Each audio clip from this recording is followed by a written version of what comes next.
Hello বন্ধুরা, welcome back to my YouTube channel rise and shine with Shubhashree. আশা করি তোমরা সকলেই খুব ভালো আছো। আজকে আমার টপিকটি একটু অন্যরকম, তবে মেয়েদের খুব ভালো লাগবে আশা করি। বিশেষত মেয়েদের জন্য এবং পুরুষদের জন্য তো বটেই। টপিকটা তাহলে শুনেই ফেলো, তাই না? কদিন আগে তো বিশ্বকন্যা দিবস গেল, ফেসবুকে ফটোর পর ফটোর ছড়াছড়ি। আমার দুই কন্যা, আমার এক কন্যা, কন্যাদের নিয়ে পিতারা ভীষণ গর্বিত, মাতারা গর্বিত। কিন্তু এই গর্ব, সব থেকে দুঃখ লাগে, এই গর্ব নিয়েই তারা আবার সেই কন্যাকে অন্যের হাতে সম্প্রদান করে বিয়ে দেন। অবশ্যই বিয়ে তো দিতেই হবে কন্যাকে, পুত্রকে, প্রত্যেকেই, কিন্তু সেখানে সম্প্রদানের প্রশ্ন আসে কেন বলো তো? তোমাদের যদি কিছু মতামত থাকে অবশ্যই ভিডিও কমেন্ট বক্সে তোমরা লিখতে পারো।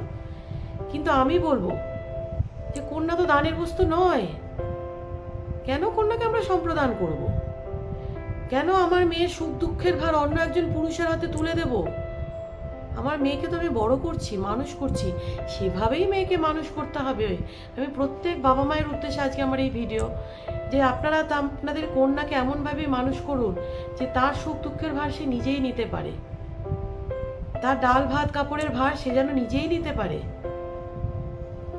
অন্যের হাতে নিজের মেয়ের ডাল ভাত কাপড়ের ভার দেওয়ার জন্য ঘটা করে মেয়েকে দান করে দেওয়া, এর থেকে দুঃখের বোধহয় বাবা মায়ের কাছে আর কিছু হয় না, তাই না?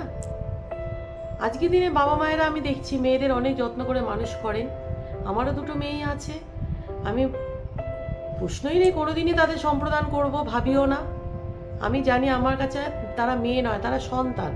ছেলে মেয়ে প্রত্যেকে আমার কাছে সন্তান। এই ডিভাইড মেয়ে বলে তোমাকে আমরা বাড়িতেই রেখে দেব, আর তুমি কোনো রকমে একটা মাস্টার ডিগ্রি পাশ করবে, জাস্ট বিয়ের জন্য নিজের লেখাপড়া তৈরি করবে, পাত্রপক্ষের সামনে এসে বসবে, এবং তারপরে পাত্রপক্ষের পছন্দে যদি হয়ে যায়, তোমার ভাগ্য খুলে গেল, তারপর তোমাকে আমরা রিচুয়ালস মেনে লক্ষ লক্ষ টাকা খরচ করে, লোকজন দেখিয়ে, ঘটা করে লোক খাইয়ে আমি কন্যাকে দান করে দিয়ে অন্যের ছেলেকে বলবো যে আমার মেয়েকে তুমি দেখো। কেন? এটা কি খুব প্রয়োজন আছে আজকের দিনে? একটু পিছিয়ে যান তো 100 বছর আগে, যখন সতীদাহ প্রথা ছিল, যখন নারী শিক্ষা ছিল না, যখন বিধবা বিবাহ তো ছিলই না, বিধবাদের প্রচণ্ড অত্যাচার করা হতো, নির্জলা উপোস করে রাখা হতো, তাদের সুখ দুঃখর কথা কেউ ভাবতই না। কই সেই সময় কি ঈশ্বরের রূপ নিয়ে রাজা রামমোহন রায়, ঈশ্বরচন্দ্র বিদ্যাসাগর, রবীন্দ্রনাথ, কাজী নজরুল ইসলাম, সুকান্ত ভট্টাচার্য, কত নাম বলবো, দেবেন্দ্রনাথ ঠাকুর, বলে শেষ করা যাবে না, তাদেরও তো জন্ম হয়েছিল। রানী রাসমণির জন্ম সেই সময় হয়েছিল, তার স্বামী রাজচন্দ্র দাস, তিনি কিন্তু বিখ্যাত সমাজ সংস্কারক ছিলেন। তিনি মেয়েদের ভীষণ সম্মান করতেন। মেয়েদের তখন কোনো সম্মান তো ছিলই না, এবং মেয়েরা নিজেরাও জানতো না তারা সম্মান পাওয়ার যোগ্য। তারা নিজেরাই জানতো যে তারা যেভাবে আছে এটাই তাদের জন্য বরাদ্দ, তাই না? বিধবা বিবাহ যখন চালু করেছিলেন রানী রাসমণির সহযোগিতায় ঈশ্বরচন্দ্র বিদ্যাসাগর, তখন মাত্র 948টা ভোট পড়েছিল বিধবা বিবাহ বন্ধের পক্ষে নয়, বিধবা বিবাহের পক্ষে। বুঝতে পারছো? সারা বাংলায় তখনও দেশভাগ হয়নি, মাত্র 948টা সই পড়েছিল যে বিধবা বিবাহ চালু হোক, আর বাকি লোকরা চেয়েছিলেন বিধবা বিবাহ বন্ধ হোক। কিন্তু সেই সময় ব্রিটিশ আমল ছিল, ব্রিটিশরা অনেক উন্নত সমাজের মানুষ, উন্নত মনের অধিকারী, তার জন্যই তো আজকে আমরা মেয়েরা লেখাপড়া শিখতে পারছি। কারণ ব্রিটিশ না থাকলে ঈশ্বরচন্দ্র বিদ্যাসাগরের পক্ষে সম্ভব ছিল না, রাজা রামমোহনের পক্ষে সম্ভব ছিল না সতীদাহ প্রথা বন্ধ করা, নারী শিক্ষা করা। আইনটা কিন্তু তারাই প্রণয়ন করে দিয়ে গেছেন। তারা অনেক কিছু নিয়েছেন, কিন্তু তার থেকে অনেক বেশি দিয়েছেন। আর আজকে রাজনৈতিক নেতারা সবটাই লুটে পুটে খাচ্ছেন, দেওয়া তো অনেক দূরের কথা, উল্টে এখানে ডাক্তাররাও মারা যাচ্ছেন, খুন হচ্ছেন। সুতরাং আমি একটা কথা বলি বন্ধুরা, বন্ধু, আমি এখানে শুধু বন্ধুদের বলছি না, যারা আমার মা, কাকিমা, জেঠিমা, তাদের উদ্দেশ্যে বলছি, জীবনে তো অনেক কিছু করলেন, নিজের মেয়েকে দান করলেন, নিজের মেয়েকে সম্মান করলেন না, ছেলের বুকে অত্যাচার করলেন, আমি তাদের উদ্দেশ্যেই বলছি, এদের সংখ্যা যদিও খুব কম, একটু পাল্টান না। জানি খুব রাগ হচ্ছে আমার উপর, ভীষণ রাগ হচ্ছে, তবুও বলি, মৃত্যুর আগে যদি নিজেকে পাল্টাতে পারেন না, দেখবেন খুব ভালো লাগবে। এখন এই জমানা শ্বশুর শাশুড়িরা কিন্তু অনেক অ্যাডভান্স, তারা কিন্তু পুত্রবধূকে কিন্তু নিজের মেয়ে মনে করেন। তাদের আমি নমস্কার জানাই, যে বাবা মায়েরা তার মেয়েকে সম্প্রদান করেন না। এখনো অনেক বাবা মা আছেন যারা নিজের মেয়েকে সম্প্রদান করেন না, কোনো রীতি রিচুয়ালস এমন কিছু করেন না যাতে মেয়ের সম্মানহানি হয়। আমার বক্তব্য, মেয়েরা তো দানের বস্তু নয়। হ্যাঁ, এখন কিছু সংখ্যক লোক রে রে করে তেড়ে আসবে, কেন বাবা, এটা তো চিরকাল চলে আসছে, মেয়েদের দান করতে হবে। দান করলে লাভ কার? পুরুষদের লাভ, কারণ এটা পুরুষতান্ত্রিক সমাজ। বাবা যে দান করছে সে বাবাও কিন্তু পুরুষ। যে বাবা নিজের মেয়েকে সম্মান করেন সে কখনই তার মেয়েকে দান করতে পারবেন না। আমি এটুকু বলছি, যদি নিজের মেয়েকে সম্মান করেন, প্রকৃতই ভালোবাসেন, তাহলে মেয়েকে বোঝাও মনে করবেন না, মেয়েকে প্রপারলি তৈরি করবেন। মেয়ের সুখ দুঃখের ভার অন্যের হাতে তিনি কিছুতেই তুলে দিতে পারবেন না। বিয়ে তো দিতেই হবে, মেয়ের পক্ষেও বংশধর দরকার, মেয়েরাই তো বংশটাকে এগিয়ে নিয়ে যাবে, তাই না? বিয়ে দেব, মেয়েরা নতুন জীবনসঙ্গী পাবে, ছেলেরাও পাবে, বংশ এগিয়ে যাবে, সমাজ এগিয়ে যাবে। কিন্তু কেউ কাউকে দান করবে না। দান কেন? আমার ভীষণ দুঃখ লাগে যে আজকের দিনে দাঁড়িয়েও বেশ কিছু লোক কন্যাদানের পক্ষে, এবং তারা মেয়ের বাবা। একটু ভালোবেসে দেখুন না মেয়েকে, স্ত্রীকে নয় নাই ভালোবাসলেন, মেয়ে তো আপনার রক্ত, তাকে একটু ভালোবেসে দেখুন, দেখবেন জীবনে অনেকটা পুণ্য সঞ্চয় করবেন। মেয়েকে ভালোবাসলে আর নিশ্চয়ই দান করতে ইচ্ছা করবে না। মেয়ে সুখ দুঃখের ভার মেয়ের হাতেই তুলে দিন, এমন ভাবে তাকে তৈরি করুন ভাত কাপড়ের জন্য স্বামীর কাছে হাত পাততে না হয়, স্বামী তাকে ত্যাগ করে দিলেও ভাত কাপড়ের জন্য যেন কোর্টে যেতে না হয়, স্বামী তাকে বঞ্চনা করলে, শ্বশুর শাশুড়ি খারাপ ব্যবহার করলেও ভাত কাপড়ের জন্য যেন তাকে কোর্টে গিয়ে খোরপোশের মামলা না করতে হয়। সেভাবে মেয়েকে তৈরি করুন, সিদ্ধারাটি যেন আপনার মেয়ের থাকে। আমাদের সমাজ মেয়েদের সিদ্ধারা তৈরি করতে দেয় না বলেই এই আইনগুলো আছে। খোরপোশের মামলা কেন? প্রত্যেক মেয়েরা নিজের খোরপোশ নিজেরা রাখবে। তবে হ্যাঁ, সন্তানের দায়িত্ব বাবাকে নিতে হবে, মাকেও নিতে হবে, সন্তানের প্রসঙ্গ আলাদা। সেই জন্য নিজের মেয়েকে এমনভাবে তৈরি করুন যে সংসার যদি ভালোভাবে টিকে যায় খুব ভালো, যদি নাও টেকে সে যেন নিজের পায়ে দাঁড়িয়ে সম্মান নিয়ে মাথা উঁচু করে তাদের মুখের উপর দরজা বন্ধ করে বেরিয়ে আসতে পারে। যারা মেয়েদের সম্মান করে না, যারা আপনার মেয়েকে ভালোবাসে না, সেখানে তাদের সাথে সংসার করার জন্য আপনার মেয়ে কেন কোর্টে যাবে? নতুন করে জীবন শুরু করবে, সেই সিদ্ধারাটি তৈরি করুন। আর যদি দেখা যায় যে না, আপনার মেয়ে তৈরি হয়নি, তাহলেও রোজগার করার অনেক উপায় আছে, লেখাপড়া ছাড়াও ব্যবসা করতে পারে। যা কিছুই করুক নিজের পায়ে দাঁড়াক, কারোর উপর নির্ভরশীল হওয়ার কোনো প্রয়োজন নেই। যেদিন দেখবেন আপনার মেয়ে নির্ভরশীল নয়, পরনির্ভরশীল নয়, নিজের পায়ে দাঁড়িয়ে আছে, দেখবেন আপনার মেয়ের সম্মান প্রত্যেকটা জায়গায় বেড়ে যাবে। আপনার কাছেও যেমন তার সম্মান থাকবে, শ্বশুর বাড়িতেও থাকবে। আর মেয়েদের ক্ষেত্রে আমি একটা কথা বলি, প্রত্যেক বাবা মাকে একটা বার্তা দিই যে মেয়ের মৃতদেহ আনার থেকে ডিভোর্সি মেয়েকে বাড়িতে আনো। অনেক বাবা মাই মেয়েকে বলেন অ্যাডজাস্ট করে চল। আমি পুলিশ ফাইল দেখি এবং বিভিন্ন খবরের কাগজ পড়ে দেখি যে মেয়ের মায়ের জন্য, মেয়ের বাবার জন্যই কিন্তু মেয়েরা সুইসাইড করছে। শ্বশুরবাড়ির লোক কিন্তু দায়ী নয়। শ্বশুরবাড়ির লোকরা খারাপ ব্যবহার করেছে ঠিকই, কিন্তু মেয়ে যতবারই বাপের বাড়ি আসতে চেয়েছে, মেয়ের বাবা মা কিন্তু জোর করে তাকে ঠেলে দিয়েছে শ্বশুরবাড়ির দিকে, যে আমরা তোকে খাওয়াতে পারবো না, অনেক টাকা খরচ করে বিয়ে দিয়েছি, তোকে দান করে দিয়েছি। লাস্টে মেয়েটির একুল নেই ওকুল নেই, মেয়েটি কিন্তু আত্মহত্যা করতে বাধ্য হয়েছে। ছেলে ছেলে করাটা বন্ধ করুন না। ছেলে আর মেয়ের মধ্যে তফাৎটা কোথায় কোথায় বলুন? আজকে আমাদের মুখ্যমন্ত্রী মহিলা, সুষমা স্বরাজ, তাদের দেখুন, ইন্দিরা গান্ধীকে দেখুন, কল্পনা চাওলাকে দেখুন, পর পর একটা ইনস্ট্যান্স দেব। প্রত্যেকটা মেয়ে এখন বড় বড় ডাক্তার হচ্ছে, অনেক মেয়েরাই পাইলট হচ্ছে, বড় বড় ইঞ্জিনিয়ার হচ্ছে, ভালো কলেজে প্রফেসর হচ্ছে, ভালো গান গাইছে। মেয়েরা এখন কিন্তু সমাজে প্রতিষ্ঠিত। আমি নিজে স্কুলে টিচার হয়ে দেখছি, ভালো রেজাল্টের যে তালিকা তাতে কিন্তু মেয়েরা এগিয়ে। ফার্স্ট সেকেন্ড থার্ডে যদি কোয়েট স্কুল হয়, দেখা যায় 3 জনের মধ্যে 2 জন কিন্তু মেয়ে।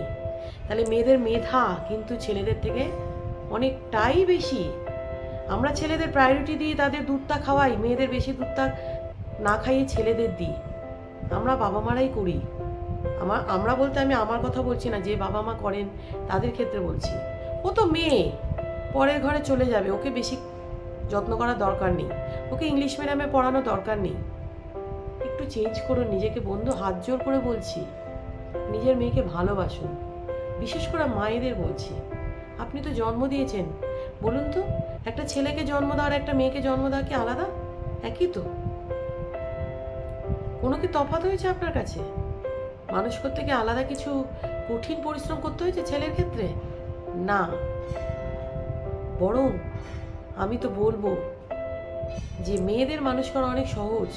কারণ মেয়েদেরকে আপনি ভালোবাসা দিলে তার দ্বিগুণ ভালোবাসা পাবেন, ছেলেদের ক্ষেত্রেও পাবেন।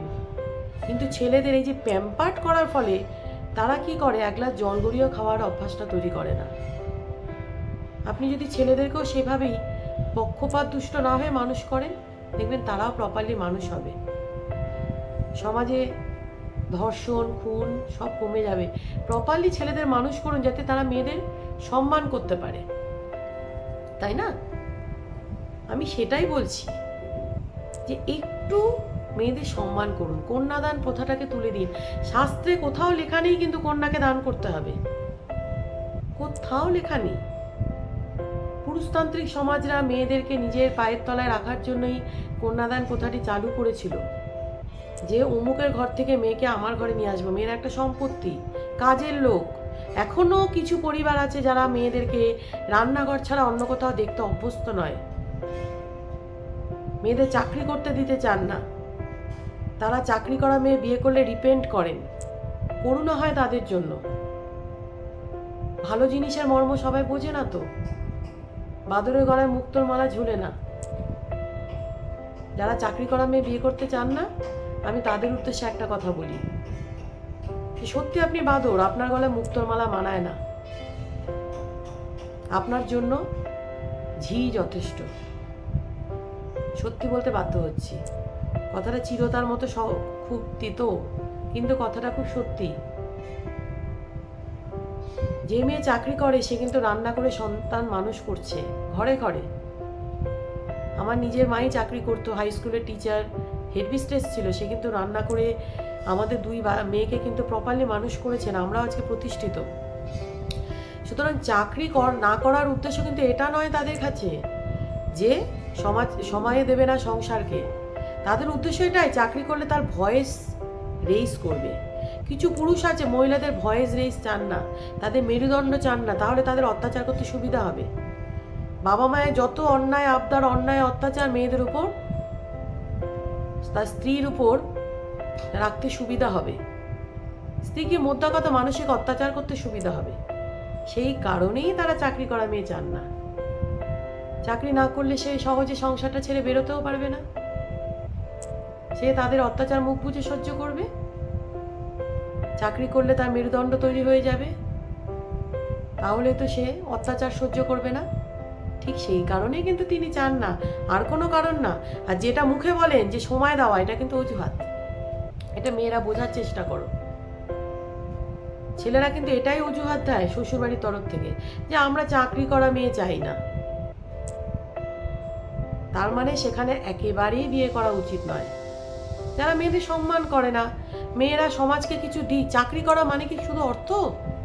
আমার অনেক অর্থ আছে, আমি চাকরি করা মেয়ে চাই না, অনেক ছেলেই বলেন। এটা ভুল কথা। বিদেশে কিন্তু প্রত্যেকটা মেয়ে রোজগার করে, যত বেশি মেয়েরা রোজগার করবে তত বেশি সমাজের উন্নতি হবে, তত সমাজকে সে কিছু দান করতে পারবে। একটা কাজের মহিলাও কিন্তু সমাজের উন্নতি করছে, কারণ সে রোজগার করছে। যত বেশি টাকা রোজগার হবে, যত বেশি উৎপাদন হবে, ইকোনমিক্স বলে, তত বেশি দেশের আর্থিক উন্নতি বাড়বে, তাই না? সুতরাং মেয়েদেরকে তো স্বাবলম্বী তৈরি করতে হবে। মেয়েদের নিজের সুখ দুঃখের জন্য তো বটেই, নিজের ভালো রাখার জন্য তো বটেই স্বাবলম্বী হতে হবে, এবং দেশের উন্নতির জন্য, দশের উন্নতির জন্য স্বাবলম্বী হতে হবে। তোমার জন্ম হয়নি অন্যের বাড়িতে ঝিগিরি করার জন্য, ওটাকে ঝিগিরি বলে না। নিজের স্বার্থেই নিজের বাড়ি রান্না করতে হবে। কারোর ঝিগিরি বলতে অন্যের কথা শুনে, অন্যের দ্বারা পরিচালিত হয়ে চলার জন্য তোমার জন্ম হয়নি। আমি মেয়েদের বলছি, নিজেকে তৈরি করো, নিজেকে বড় করো, এমন লাইফ পার্টনার চুজ করো যাতে সে তোমাকে সম্মান করে, এমন শ্বশুরবাড়ি চুজ করো যারা শিক্ষিত, যারা মেয়েদের সম্মান করে, ভালোবাসে, তাই না? আর নিজের বাবা মাকে দেখো, যে বাবা তোমাকে বড় করেছে সেই বাবার টাইটেলটা ছেড়ে দিও না, সঙ্গে রেখেই শ্বশুরবাড়ির টাইটেলটা নেওয়া যায়। যে বাবা তোমাকে বড় করেছে, মা বড় করেছে, তাদের উপকার ভুলে যেও না। অনেক মেয়ে দেখেছি, মেয়েরাও বেঈমান হয়, ভুলে যায়। ভালো শ্বশুরবাড়ি পেয়ে গরিব বাবা মাকে ভুলে যায়, বাবা মাকে দেখে না। এত কষ্ট করে বাবা মা মানুষ করেন, সেই বাবা মাকে তারা ভুলে যায়। যখন বাবা মা থাকবে না তখন বুঝতে পারবে বাবা মায়ের উপর কিচ্ছু হয় না। সুতরাং বাবা মাকে আগে দেখো মেয়েরা, শ্বশুর শাশুড়ির আগে বাবা মাকে রাখো, বাবা মাকে আগে দেখো। বাবা মার অসুবিধা, সুবিধা, সেবা, যত্ন, আমি মেয়েদের কাছে হাত জোর করে বলছি, নিজের বাবা মাকে আগে দেখো। সব কিছুর আগে প্রায়োরিটি দাও নিজের বাবা মাকে। শ্বশুর শাশুড়ির সেবা যত্ন তুমি যতই করো, কোনোদিনও নাম পাবে না, ভালো হবে না। নিন্দা তোমার করবেই, আর নিন্দা করুক না করুক, ভালো বলুক, বাবা মায়ের সন্তান তুমি, এটা ভুলে যেও না। বাবা মাকে আগে দেখো, তাদের দেখার জন্য তো তাদের ছেলে আছেই। তোমার বাবা মা কিন্তু তোমার জন্য বসে আছে, সেটা মাথায় রেখো। আর বাবা মাদেরও বলছি, কন্যাকে দান করে পর করে দেবেন না, তাহলে কিন্তু আপনাকে সারা জীবন সে একাই ঘরে থাকতে হবে। মেয়ে কিন্তু দুঃখ পায় মেয়েকে দান করলে। আর মেয়েরা, তোমরাও নিজেকে আর দানের বস্তু করে এই কন্যাদান, এই রীতি নেওয়াজের মধ্যে থেকো না। বাবা যদি করতেও চায়, বাবাকে বারণ করো। আজকের মতো আমার ভিডিওটি আমি এখানে শেষ করছি। আমার নিজেরও খুব আমি ইমোশনাল হয়ে পড়েছি, কারণ আমার বাবা মা নেই। বাবা মার কথা মনে করলে আমার খুব কষ্ট হয়। তোমরা প্রত্যেকে ভালো থেকো, নিজের বাবা মাকে দেখো। বাবা মাদেরও বলছি, শোন, নিজের কন্যা সন্তানকে ভালোবেসো, সম্মান করো, কখনো দান করো না। তাকে নতুন জীবনের পথে অবশ্যই উৎসাহিত করো, চালিত করো, বিয়ে দাও, কিন্তু দানের মাধ্যমে নয়, সম্মানের মাধ্যমে।